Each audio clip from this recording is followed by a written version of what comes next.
your host, Cowboy and Spade. What is going on, everybody? It's your host with the motherfucking most, the Cowboy, baby. I don't have Big Spade with me right now, man, because I'm just going to do a quick 2 week recap on what we missed out on the last couple of weeks on bourbon and boxing, baby, where you're going to get the smoothest sips and the hardest motherfucking hits in boxing. That's a fact, baby. That's what we do here on Bourbon and Boxing. I want to welcome everybody to episode 97. We're going to call this Family Feud, baby, because of course you know what we saw last weekend. Eubanks versus Benn, which is a family feud that goes all the way back to their fathers. So it was a great fight, great entertaining fight. But before we get into that, we're gonna catch up on the last couple of weeks of boxing that we might have missed out on our episode. So let's get you caught up. Like I said, man, this is your host with the most motherfucking Cowboy, baby. Thank you for joining us on another episode of Bourbon and Boxing, man. Let's start out with what we saw in the fight. First, to start the weekend, Dalton Smith, who put on a clinic against Mateus Germain with a unanimous decision and catapulting himself into the 140 conversation. This kid, I like what I see. Now, I didn't like the fact that he wasn't able to finish his opponent off, but hey, we're not going to dwell on that because the kid has a ton of talent. And I'm not going to sit there and tell you that he's not a competitor at 140 because I truly believe he is. And we're really going to get to see what he can do when he faces the winner of Subaru Mateus versus Palello. He's going to get the winner of that fight later on in the summer this year. So we're really going to get to see where Dalton Smith is at. But what I've seen of him so far, super impressed with this young man and think he has a very bright future in the 140 division and could possibly be a future champ. That is a fact, man. But hey, we'll get past that, man, and then we'll go into the women's fight that we saw on Saturday. Gabrielle Pandora defeats Marilyn Badella in a TKO in the 7th round, and her first defense of her titles and what can only be called an impressive victory with another knockout on her already impressive resume, guys. I like Gabrielle Pandora so much. Very young, already a champion, and could be the future of women's boxing, especially when you got veterans like Katie Taylor, Amanda Serrano, and the GOAT herself, Clarissa Shields, on their way out. Now the question is what kind of competition is Gabrielle Pandora going to have in the future? Who's going to step up to challenge this young lady in the women's division?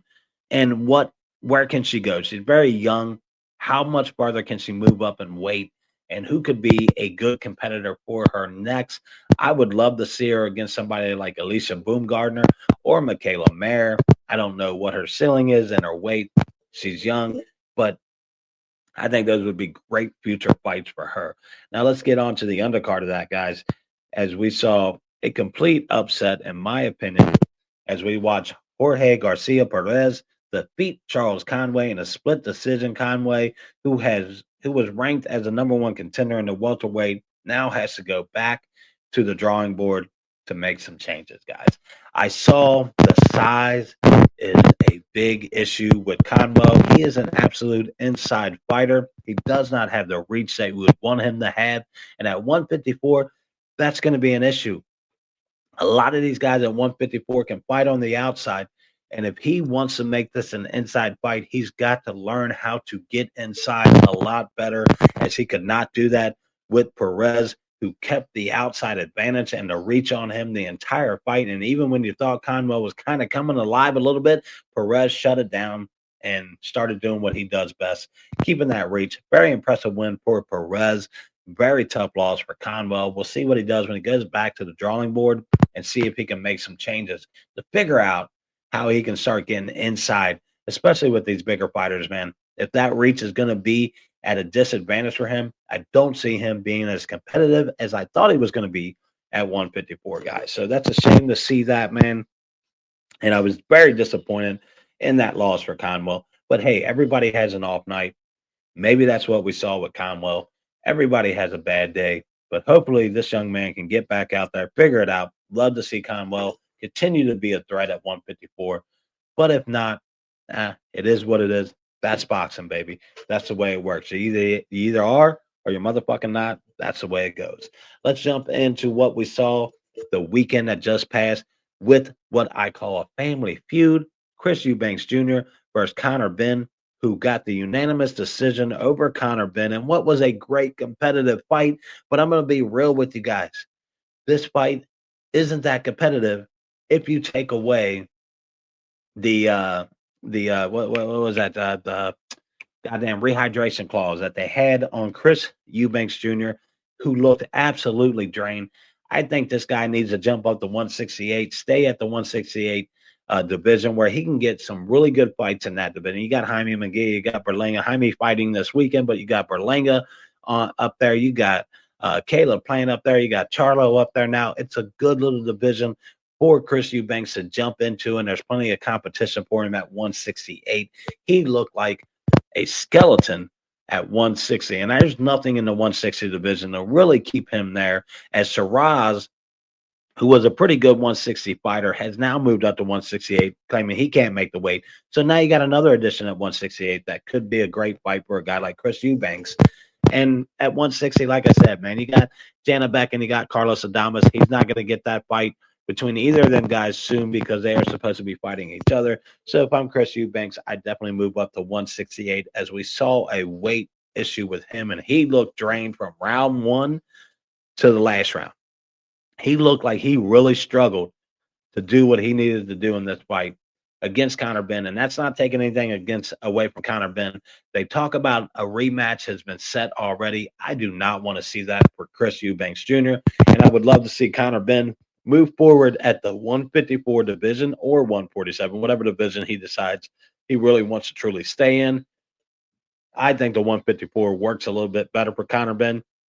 And I liked what I saw for him going at 160. So it tells me that he could compete at 154 against some of the great talent at 154, and he'd be a great addition to that division. And there's plenty of guys for him to fight there, and he can contend for a title possibly. Chris Eubanks Jr., man, like I said, it's too dangerous for him to take this fight once again. He absolutely struggled to make that 160 weight and to stay under 170. And I know you guys are saying, well, he's a 160 fighter. Well, we fucking know what he is, but we also know that he wants to go move up to 168 and that he's more comfortable at 168. And these fucking guys fighting at 160 aren't coming in at one motherfucking 70. We know that. It's every weight division, 154, 147. These guys don't come in at that fucking weight. But when you add a rehydration clause and it only allows them to bump up 10, which I think should be for every division, because if you truly aren't a one fucking 60 fighter, you should move to 168 and fight in the division that you are more comfortable with and you can make the weight. Because once again, like I've said, if you're a 160 guy and you're coming into the fight at 175, you're not truly a one fucking 60 guy. Just like 147, 140, all these other fucking divisions that we've seen. Ryan Garcia, Rolly, all these guys moving up to 147 because they know they are truly not 140 division fighters, man. So I want to see that shit stop. I want to see these guys fight in a real motherfucking division, fight at their real fucking weight that's more comfortable for them. And that's what we want to see in boxing, man. I'm tired of seeing these guys saying, I'm a 140 guy, and they come in weighing 160, 160 motherfucking 5, 168 at the end of the day before the fight starts. That's fucking ridiculous, man. Ridiculous. You're not a 140 fighter if you're coming in at 168 at the end of the day after the weigh-in. So, to me, I'd love to see Chris Eubanks move up to 168. It was a great competitive fight. I didn't see it as a unanimous decision in his favor, but I did see him winning the fight because I think if he comes in at his natural, if he comes in not having a rehydration clause, he possibly knocks Connor Benn out, in my opinion. That's a completely different fight. So even though it's sold out the ass in the UK, super popular fight, people are going to show up to watch part two. So it doesn't matter what the fuck I think at the end of the day, because people are going to buy that fight regardless. The second fight, because the first fight was so entertaining, and the family feud that they have and the family history. The UK loves that type of shit, man. And they're going to pay for it. That 620,000 pay-per-view sales on that fucking fight, baby. So you can guarantee there's going to be a second fight. Both of these guys are going to take the fucking money and run at the end of the day, because that's what it's all about with these guys. And you can't blame them, because that's what you get in boxing for. You might want to get in there for titles, but at the end of the day, you want that payday. And these two guys are their best possible payday for each other. So let's move on from that, man. We had a pretty decent undercard that we saw on there. Also, man, as we saw Callum Smith lose in his fight to a young good guy, man. I really liked the guy that he was fighting. Who the hell was it? Brandon Glanton, which was a great little fight for him. I was really entertained by. No. Let me back up. My motherfucking bad. Liam Smith was up against Aaron McKenna. Aaron McKenna showcased a lot. I like this guy's size. I like his reach. He showcased great skills. Of course, we can say Liam Smith is an older fighter, so how much can we take away from that? I'm not for sure. So let's see what this young guy can do against some other talent. But I really liked his performance, and I got to give him a round of applause. Aaron McKenna, great fucking fight against a good veteran style fighter in Liam Smith, who I think is at the end of his career. You know, he played soccer, all that other stuff. He keeps himself in shape, but sometimes you just got to admit that father time is catching up with you. And in boxing, when that happens, it can just only lead to bad things for a guy like Liam Smith, who we saw lose to Chris Eubanks Jr. before that fight, and now comes out to lose a second fight in a row to Aaron McKenna. So that being said, we also saw Anthony Yard defeat Lyndon Arthur, which was a good little fight, man. Lyndon Arthur, who I was like, this guy doesn't impress me whatsoever. He impressed me in this fight. I like the way he fought. Uh, you know, Yard, he gave him a good little fight.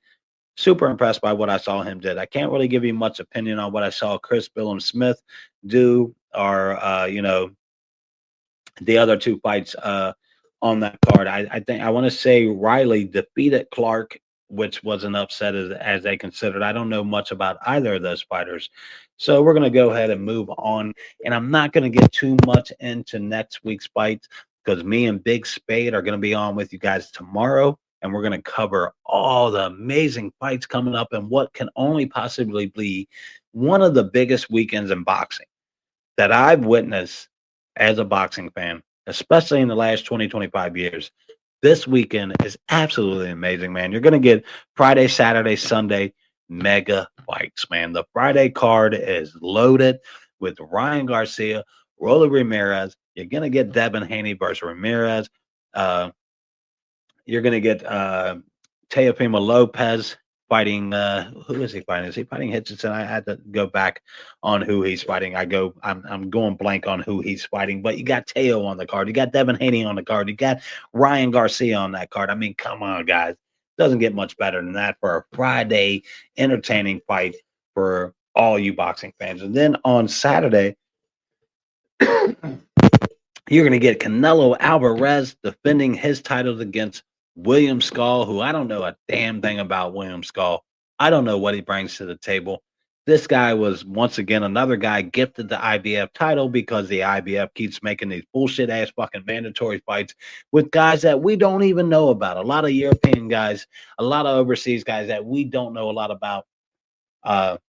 So I don't want to underestimate what Skull might bring to the table, but I can't really tell you what he's going to bring to the table. But tomorrow we're going to really kind of break these fights down for you.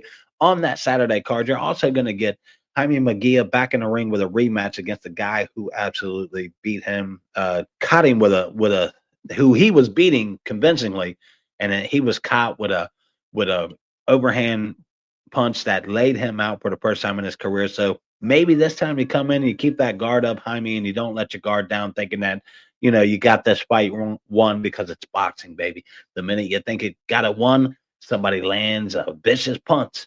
And then the next thing you know, you're waking up going, what the fuck happened? What the fuck happened? Where am I at? You know what I'm saying, guys? Also, on that card, who else is on there? Who else is on there? Shit. I just had it in my head, man. I kind of lost track on who else is on that amazing card tomorrow. Oh, yes. Espinoza, one of my favorite fighters, man. He's going to be on there.